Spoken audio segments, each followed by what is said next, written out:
Cardápio especial de Dia dos Pais com 4 pratos fáceis de fazer, deliciosos, super simples para um almoço ou jantar completo.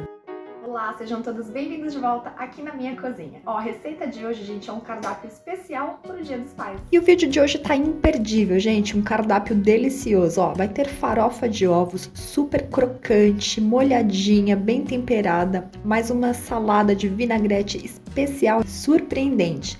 E esse cupim, então, no molho, com cerveja, com batata, desmanchando, derretendo na boca. Olha, e a gente ainda vai ter uma sobremesa, hein? Sorvete cremoso, natural e saudável de morango com apenas 3 ingredientes.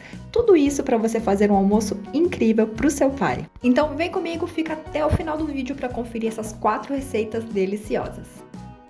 Eu sou a Ju, se você gosta de receitas fáceis, bem feitas e equilibradas, bora cozinhar! E vamos começar pela nossa sobremesa. E todos os ingredientes vão estar na descrição do vídeo. Eu tenho aqui 400 gramas de morangos já higienizados e congelados. Você pode utilizar também, se quiser, mirtilos congelados ou amoras congeladas ou outras frutas da sua preferência. Inclusive fazer um mix dessas 3 frutas para fazer um sorvete de frutas vermelhas. Mas hoje nós vamos trabalhar com o morango. Então eu higienizei os morangos, tirei os talinhos, coloquei num potinho e congelei no freezer ou no congelador. Nós vamos precisar de algum equipamento para a gente processar esse sorvete. Eu vou utilizar um processador de alimentos. Você pode utilizar tanto o processador quanto um liquidificador também. Só se certifique que seu liquidificador é potente para aguentar processar frutas congeladas. E a gente vai utilizar também 300 gramas de iogurte natural sem açúcar. Inclusive tem vídeo aqui no canal com a receita de como fazer iogurte caseiro. Vou deixar para você o card e o link na descrição para você conferir depois. E ó, uma dica bem interessante. Você pode substituir o iogurte natural por iogurte grego. Assim o sorvete vai ficar ainda mais cremoso e mais saboroso também. Agora eu vou colocar aqui no processador de alimentos todo o iogurte natural. Você coloca aí também no processador ou liquidificador. Vou colocar também suco de meio limão. Eu utilizei o limão Tahiti e você pode utilizar o limão da sua preferência. Para deixar esse sorvete docinho, eu vou colocar aqui 4 colheres de sopa de açúcar mascavo. E você pode substituir esse açúcar por algum adoçante culinário da sua preferência. Agora eu vou colocar os morangos congelados, mas eu não vou colocar tudo de uma vez. Vou colocar apenas metade, para não danificar o aparelho. E aí a gente começa a processar. Comece pulsando, tanto no processador quanto no liquidificador. E quando esses primeiros morangos estiverem bem triturados, a gente pode colocar a potência de velocidade normal no processador ou no liquidificador e ir acrescentando os morangos restantes. E aqui a gente vai processar por cerca de uns 5, 6 a 7 minutinhos no máximo, só até que esteja tudo bem triturado e com uma textura bem uniforme, bem homogênea. E ó, o resultado vai ser esse aqui, ó, uma textura bem cremosa, bem consistente e uniforme. Mas agora a gente vai pegar então esse nosso sorvete aqui, o nosso preparo, e nós vamos transferir para um outro recipiente, porque a gente vai levar para o freezer ou para o congelador. Então a gente coloca tudo aqui num recipiente já higienizado, de preferência com tampa. Em seguida, a gente vem com uma colher e acerta aqui a superfície desse sorvete para deixar bem nivelado e a gente pode levar ao freezer ou ao congelador por cerca de 20 minutinhos. Só para ele dar uma firmada e aí a gente já pode servir. Agora, se você não for consumir dentro de pouco tempo, você pode levar para o freezer ou congelador e aí você retira ele e deixa em temperatura ambiente cerca de uns 20 minutinhos antes de servir. E ó, nosso sorvete está aqui, lindo, cremoso, delicioso, saudável, fácil, rápido de fazer. E ó, sugestão, você pode servir com outras coisas bem gostosas aí. Eu vou servir o meu com granola. Você pode utilizar também granola, ou você pode colocar chocolate, caldas, você pode colocar frutas frescas, tudo que for deixar o seu sorvete, a sua sobremesa especial ainda mais gostosa. Gente, só faça. Se você quiser, ó, dobra a receita, tá? Ah, e mais uma informação. Você pode conservar esse sorvete no freezer ou congelador em até 3 meses. Faça esse sorvete de morango aí ou use outras frutas da sua preferência porque ele é show. E vamos para a receita da vinagrete de maçã. A vinagrete é de maçã, mas a gente vai começar pelo pepino. Então, eu tenho aqui um pepino médio já higienizado. E eu vou cortar ele ao meio, porque nós vamos utilizar apenas metade dele. Aí eu tirei a pontinha e essa metade do pepino nós vamos cortar em 4 partes, ou 4 fatias. Quando você fizer esses cortes aí na vertical para a gente tirar essas 4 fatias, tente cortá-las com o tamanho mais aproximado possível.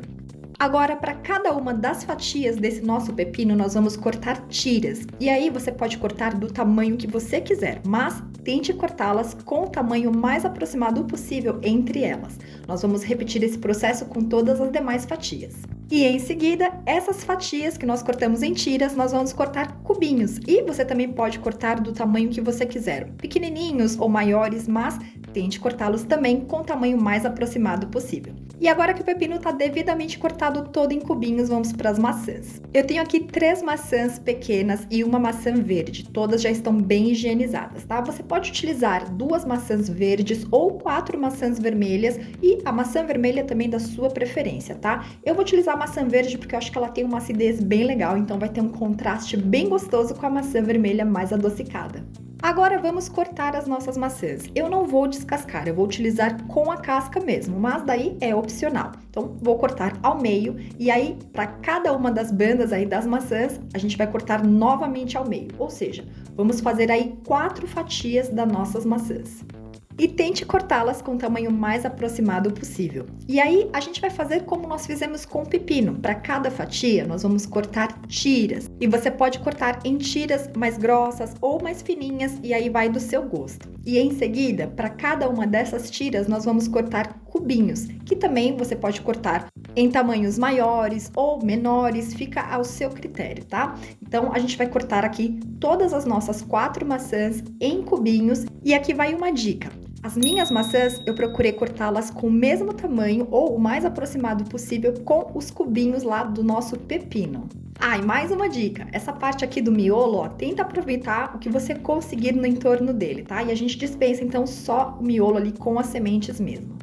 Agora, enquanto a gente vai cortando as nossas maçãs, elas podem acabar oxidando, ou seja, ficando escurinhas. Então, aqui vai um truque. A gente pega um recipiente com água, coloca um pouquinho de vinagre ou suco de meio limão e assim que a gente for cortando, a gente já vai colocando as nossas maçãs nesse recipiente com essa água aí com vinagre ou com o limão. Assim, a gente evita que elas fiquem escuras até a gente terminar de cortar todas elas. E agora que as nossas maçãs estão todas devidamente cortadas em cubinhos, vamos para os próximos passos. Eu tenho aqui um refratário onde eu já vou preparar a vinagrete. E aí, as nossas maçãs estão aqui, eu escorri aquela água que ela estava ali na conserva. Vamos colocar então todas as maçãs no nosso refratário. Agora, junto com as nossas maçãs,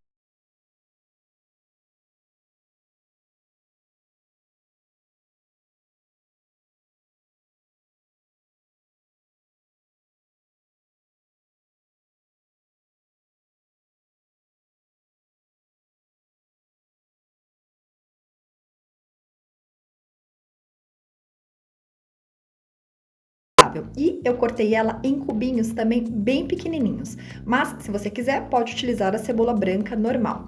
E eu vou colocar aqui, juntamente com os outros ingredientes, e vou misturar também com a colher até que fique tudo bem homogêneo. Agora, para dar uma cor e um sabor bem gostoso, a gente vai colocar tomate. Eu estou utilizando 100 gramas de tomate cereja picados em cubinhos, com tamanho aproximado aí também da cebola, tá? Se você quiser, pode utilizar um tomate para salada pequeno comum. E aí a gente mistura tudo muito bem. Em seguida, vamos colocar ervas frescas, tá? Eu estou utilizando aqui salsinha, cerca de meio maço de salsinha bem picadinha. E você pode utilizar também cebolinha ou coentro ou alguma outra erva fresca da sua preferência. E a quantidade também é a gosto. Então a gente coloca aqui e mistura tudo muito bem. Agora eu vou temperar com sal. Sal é a gosto. Eu estou utilizando aqui cerca de 1 colher de chá de sal. Eu vou temperar também com ervas secas. No caso, eu estou utilizando orégano, é a gosto. E você pode utilizar a erva desidratada da tua preferência. Eu utilizei cerca de 1 colher de chá de orégano. Eu também vou temperar com pimenta do reino, que também é a gosto. E eu estou utilizando cerca de 1 colherinha de café de pimenta do reino. E você pode utilizar outros temperos da sua preferência.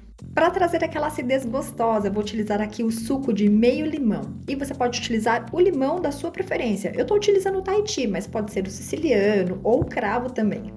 E além do limão, eu quero utilizar também vinagre, só que vinagre de maçã. E aí também é a gosto. Eu vou colocar aqui cerca de umas 3 colheres de sopa de vinagre de maçã. E inclusive tem receita aqui no canal, vou deixar para você o card e também o link na descrição de como fazer vinagre de maçã caseiro.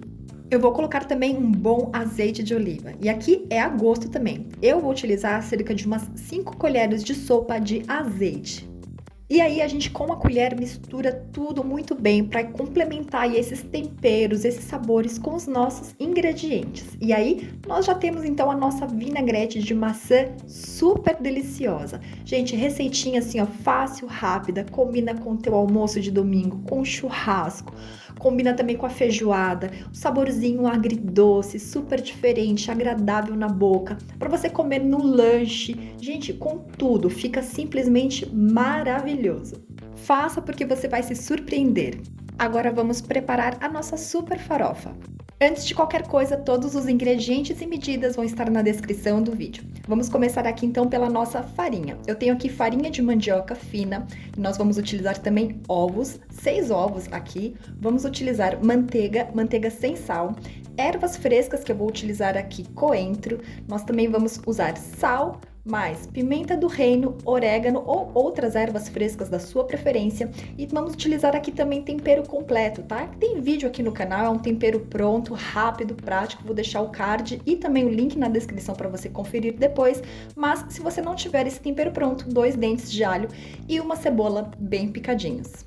Vamos começar o preparo pelos ovos, tá? Então, dos nossos 6 ovos, nós vamos pegar 3 e vamos cozinhar. Vamos colocar aqui na panela, coloca água até cobrir e aí a gente leva ao fogo. Quando ele começar a ferver, tá? Pode deixar em fogo alto, aí a gente conta 10 minutinhos de cozimento depois que pegar fervura. Agora, numa frigideira, eu vou acrescentar aqui 2 colheres de sopa daquela nossa manteiga sem sal. Eu vou preparar aqui no fogo baixo, tá? Para não correr o risco de queimar a nossa manteiga. E assim que ela começar a derreter, a gente pode acrescentar as 2 colheres de sopa de tempero completo ou 2 dentinhos de alho e mais uma cebola bem picadinhos. A gente já dá aquela misturada bonita aqui nessa nossa manteiga e nós vamos refogar em fogo baixo essa cebola e esse alho só até ele começar a murchar, cerca de uns 2 minutinhos. E enquanto isso, ó, aproveita para se inscrever no canal e ativa também as notificações, porque toda semana nós temos vídeos novos e assim você não perde nada para a gente fazer esse básico bem feito na cozinha. Cebola e alho refogados, a gente vai acrescentar então 2 xícaras de chá de farinha de mandioca fina. A gente vai colocar tudo aqui, mantém o fogo bem baixinho e vamos misturar muito bem aí a nossa farinha com a nossa manteiga, o alho e a cebola. E aqui, gente, nós vamos ficar mexendo sem parar. É rápido, só que se a gente deixar ela paradinha, pode correr o risco de queimar aí a parte do fundo, né, em contato com a frigideira. Então a gente vai mexendo, fogo baixinho, até que ela comece aí a mudar de cor. Com isso, a gente vai então torrar a nossa farinha, para que ela fique bem crocante, bem saborosa e com bastante umidade também por conta da manteiga. Então, passado cerca de uns 4 minutinhos, nossa farinha já tá aqui torrada, a gente pode desligar o fogo e vamos temperar. Eu vou colocar aqui 1 colher de café de sal e 1 colher de café de pimenta, mas aí pimenta e sal são a gosto. Vou colocar também 1 colher de chá de orégano. E aí a gente pode misturar tudo muito bem para complementar esses temperos aí com a nossa farinha ou já a nossa farofa. E ela já tá aqui, ó, super crocante. Então você prova e vê se precisa corrigir o sal ou a pimenta. E aí você reserva essa farofa. Agora, numa frigideira pequena, nós vamos aquecer 1 colher de sopa de manteiga sem sal. A gente pode deixar no fogo baixo. Assim que a nossa manteiga estiver bem derretida, a gente vai acrescentar então aqueles nossos 3 ovos restantes, tá? A gente coloca eles todos aqui de uma vez. Em seguida, a gente pode temperar. Eu vou colocar uma pitadinha de sal sobre cada um deles e o sal é a gosto. Aí a gente pega 1 colher e vamos desmanchar aqui as nossas gemas e vamos já misturando. Mantenha o fogo bem baixinho, porque o intuito desses ovos aqui é que eles fiquem assim mexidos, mas ainda bem cremosos. A gente não quer esses ovos com uma textura mais seca, tá? Então, coisa muito rápida aqui, fogo baixo, vamos mexendo delicadamente. E assim que eles não estiverem mais líquidos, a gente já desliga o fogo. E aí a gente termina então de cozinhá-los só com esse calorzinho da frigideira, porque a gente quer que eles fiquem cremosos. Aí com a colher a gente vai mexendo aqui meio que para separar ele, né, para ele não ficar com aqueles pedaços, para ele ficar mais em pedacinhos. E aí a gente também já pode reservar estes ovos mexidos. Agora vamos para os últimos ingredientes. Eu tenho aqui então o coentro, tá? Tô utilizando cerca de uns 3 raminhos de coentro com os talos e tudo bem higienizados. Eu vou cortar ele aqui com uma faca. Você pode picar grosseiramente ou mais fininho, fica ao seu critério. E aqueles nossos 3 ovos que estavam ali cozinhando, né? Os nossos ovos cozidos, eu já descasquei. Vou cortá-los em 4 partes e dessas 4 partes eu vou picar. E aí você pode picar em tamanhos grandes ou tamanhos pequenininhos, fica ao seu critério. A gente vai fazer esse mesmo processo com todos os nossos 3 ovos. E agora, com todos os nossos ovos cozidos devidamente picados, vamos finalizar a nossa farofa. Então, vamos acrescentar na nossa frigideira, onde está a nossa farinha, os ovos mexidos. Vamos dar aquela misturadinha neles, acrescentar todos eles aqui juntamente à nossa farinha já torrada. E aí a gente vem delicadamente e vamos misturar tudo muito bem até que fique tudo homogêneo. Em seguida, nós vamos acrescentar também as nossas ervas frescas, que eu utilizei coentro, você pode pôr salsinha, cebolinha, a erva fresca da sua preferência. A gente coloca tudo aqui e mistura também tudo muito bem. E aí, em seguida, nós vamos colocar então os nossos ovos cozidos picados. Coloca tudo na frigideira, delicadamente misture aí com a colher até que fique tudo bem uniforme. Ah, e uma dica, se você quiser, você pode separar uma parte desses ovos cozidos para colocar em cima como decoração da farofa. Agora eu vou transferir a farofa para um recipiente onde eu vou servir. Assim que eu colocar toda a farofa nesse recipiente, eu vou finalizar com a decoração. Como eu disse, você pode utilizar parte daqueles ovos cozidos para decorar. E eu coloquei aqui mais umas folhinhas inteiras de coentro. Se você quiser, pode colocar mais salsinha, outras ervas frescas também. E assim a gente já tem uma farofa deliciosa, super crocante, mas úmida, bem temperada, com aquela cremosidade aí dos ovos mexidos, mas a textura diferenciada dos ovos cozidos, gente, fica incrível para você servir com o que você quiser. E agora aquele cupim especial que desmancha na boca. Eu tenho aqui um cupim de cerca de 1,5 kg, tá? A gente vai cortar essa peça para facilitar aí o preparo dela na panela de pressão. Então, com uma faca, a gente vai fazer aqui alguns cortes, tá? A gente vai deixar ainda um tamanho um pouco grande para cada pedaço que nós formos cortar, porque o cupim, como tem bastante teor de gordura, ele reduz muito no tamanho. Então, não compensa a gente cortar em tamanhos muito pequenos, tá? Então, aqui eu fiz apenas 3 cortes, separei então em 3 partes essa peça. Agora eu vou temperar com sal. O sal é a gosto, mas para essa quantidade de carne eu vou utilizar cerca de 1,5 colher de sopa de sal para 1,5 kg de carne. Eu também vou temperar com cominho e para toda essa peça aqui eu vou utilizar cerca de 1 colher de chá de cominho, mas aí também é a gosto, você coloca a quantidade que você preferir. Eu também vou temperar com páprica defumada, também vou utilizar cerca de 1 colher de chá para toda essa peça de carne e a quantidade aí é a gosto. Você pode utilizar também outros temperos da sua preferência.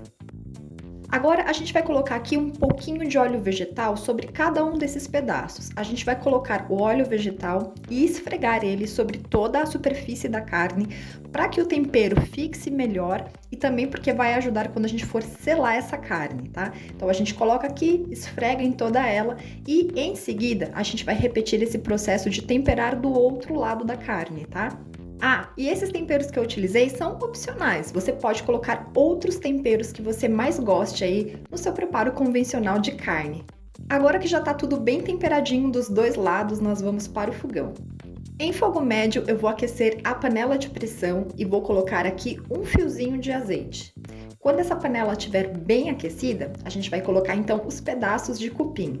Vamos acomodá-los aqui na panela e aí a gente deixa ele quietinho, paradinho, sem mexer, para que ele sele bem nessa parte de baixo em contato com a panela. Se não couber todos os pedaços de uma vez, a gente vai selando por partes. Depois de uns 3 minutos, ele já está bem selado nessa parte de baixo, então a gente pode ir aí com um pegador, né, virar essa peça e selar do outro lado por mais uns 3 minutinhos também. Cupim bem seladinho de todos os lados, a gente retira essa parte que a gente selou e vamos fazer o mesmo processo com as demais partes restantes do nosso cupim. Agora todos os meus pedaços estão aqui selados e eu precisei cortar um deles que estava um pouco maior para que caiba tudo na panela. E vamos voltar ao fogão. Vamos levar a mesma panela que nós utilizamos para selar o cupim ao fogo, em fogo baixo, vamos colocar mais um fiozinho de azeite. Quando estiver bem aquecido, nós vamos acrescentar aqui 2 colheres de sopa de tempero completo, tá? É um tempero bem fácil, tem receita aqui no canal, eu vou deixar um card e também o link na descrição para você conferir depois. Mas se você não tiver esse tempero pronto, 2 dentinhos de alho e uma cebola picadinhos. A gente vai colocar aqui, mexer e refogar por cerca de 1 a 2 minutinhos no máximo, só até eles começarem a murchar. Cebola e alho devidamente refogados, a gente tem aqui ó, esse fundo da panela, a gente vai colocar então aqui 200 ml de água e a gente vai soltar esse fundo da panela porque quando a gente cozinhar a nossa carne, a gente não quer que esse fundo queime para não transferir esse sabor para a carne. E aqui também tem muito sabor, muito tempero, então a gente solta aqui, raspando todo esse fundo com a ajuda de uma colher. Agora que a gente já soltou todo o fundo aí da nossa panela, tá? Já com esse caldinho aí, esse molho bem bacana, nós vamos colocar aqui os nossos pedaços de cupim selados. Vamos colocar todos eles aqui dentro da panela e, como eu disse, se for necessário, faça mais alguns cortes. Não precisa deixar em tamanhos pequenos, só o suficiente para que caiba tudo na panela de pressão. Agora eu vou colocar aqui uma colherinha de chá de pimenta calabresa. Você pode colocar alguma outra pimenta da sua preferência. Eu gosto dessa que é bem mais ardidinha e a quantidade é a gosto. Vou colocar também 350 ml de cerveja clara, tá? Você pode colocar, se quiser, uma cerveja escura, mas não é cerveja doce, tá bom? E agora, com todos os nossos ingredientes aqui bonitões na panela, vamos fechá-la, vamos deixar em fogo alto. E assim que ela pegar a pressão, a gente diminui para fogo baixo e deixa cozinhar por cerca de 50 minutinhos. Passados 50 minutos, a gente desliga o fogo, deixa a pressão sair naturalmente e vamos abrir para verificar aqui como é que tá esse cupim. E o nosso cupim já tá aqui, ó, bonitão, com uma cor dourada, um molho também com uma cor linda, desmanchando no garfo. E a gente ainda vai acrescentar as nossas batatas, mas antes, se você ainda não é inscrito no canal, aproveita e se inscreve, ativa também as notificações, porque toda semana nós temos vídeos novos e assim você não perde nada pra gente fazer esse básico bem feito na cozinha. Eu tenho aqui 4 batatas inglesas médias e elas já estão higienizadas e a gente vai cortar essas batatas. A gente vai cortar cada batata em 4 partes, então a gente vai cortar ao meio e depois cada metade a gente corta ao meio novamente. Vamos fazer batata rústica, né? Eu não vou tirar a casca, mas se você quiser descascar, você descasca antes de cortar as batatas. Eu fiz o corte aqui em uma e nós vamos fazer nas 4 batatas o mesmo corte. Batatas todas cortadas, vamos temperar. Vamos colocar as batatas no recipiente, porque vai ficar mais fácil para temperar, e vamos colocar sal. Sal é a gosto. Eu estou utilizando aqui cerca de 1 colher de chá de sal e mais também pimenta do reino, que também é a gosto. Eu utilizei cerca de 1 colherinha de café. E aí a gente mistura aqui tudo muito bem, esse sal e essa pimenta, nas nossas batatas. Tudo bem temperado, vamos voltar agora para a nossa panela. Vamos acomodar todas as batatas delicadamente na panela, porque a nossa carne já está desmanchando, tá? E vamos tentar colocá-las mais para a parte ali do fundo da panela, mais embaixo aí dos nossos pedaços de cupim. Se você fizer assim como eu, com uma colher, vai ficar bem mais fácil de manipular as batatas sem desmanchar a nossa carne. Batatas todas acomodadas na nossa panela, vamos voltar ao fogão. Vamos fechar nossa panela de pressão e deixar ela aqui em fogo alto. Quando ela começar a pegar pressão, a gente diminui para fogo baixo e deixa ela cozinhar por 5 minutinhos depois que pegar a pressão. Passados os 5 minutos de cozimento, a gente desliga o fogo da panela, libera toda a pressão e abre. E aí a gente pode ligar novamente o fogo em fogo alto e agora a gente vai deixar essa panela aqui, ó, cozinhar por mais cerca de 5 minutos, só para dar uma apurada aqui nesse molho e na nossa batata e no nosso cupim. E depois de 5 minutos a gente já pode desligar o fogo, o nosso molho deu uma boa reduzida e uma boa encorpada também e vamos então finalizar o nosso prato. Eu tenho aqui um recipiente onde eu vou servir então o cupim com as batatas e aí eu vou dispor os pedaços de cupim e mais as batatas aqui nesse recipiente. Essa etapa é opcional, você pode servir mesmo na panela diretamente. Eu tô colocando aqui para que você consiga visualizar melhor como ficou a cor, a textura aí do nosso cupim e também das nossas batatas. Aí a gente pode regar a nossa carne e as nossas batatas com boas colheradas do molho que está na panela. Gente, esse molho tá encorpado e essa carne tá tudo assim com um perfume tão incrível que dá água na boca. E para trazer aí um equilíbrio, né? Eu gosto de finalizar com ervas frescas e é da sua preferência. Eu vou colocar aqui folhinhas de coentro. A quantidade também é opcional e você pode utilizar outras ervas da sua preferência. Cebolinha que ficaria incrível, ou salsinha, sálvia, tomilho, a erva fresca que você quiser. E o nosso cupim com cerveja e batatas está pronto, super douradinho, bem macio, desmanchando. As batatas também super douradinhas, cremosas, apuraram todo o sabor da carne. Um molho cremoso, espesso, encorpado, bem temperada, no capricho para você comer aí, ó, no almoço, no jantar, num preparo mais especial. Gente, faça um cupim assim na cerveja com batata na pressão, que fica incrível. Além de ser super fácil e rápido também. E a gente se vê no próximo vídeo, num próximo preparo, numa próxima receita. Um beijo enorme para você. Muito obrigado pela sua companhia e tchau, tchau!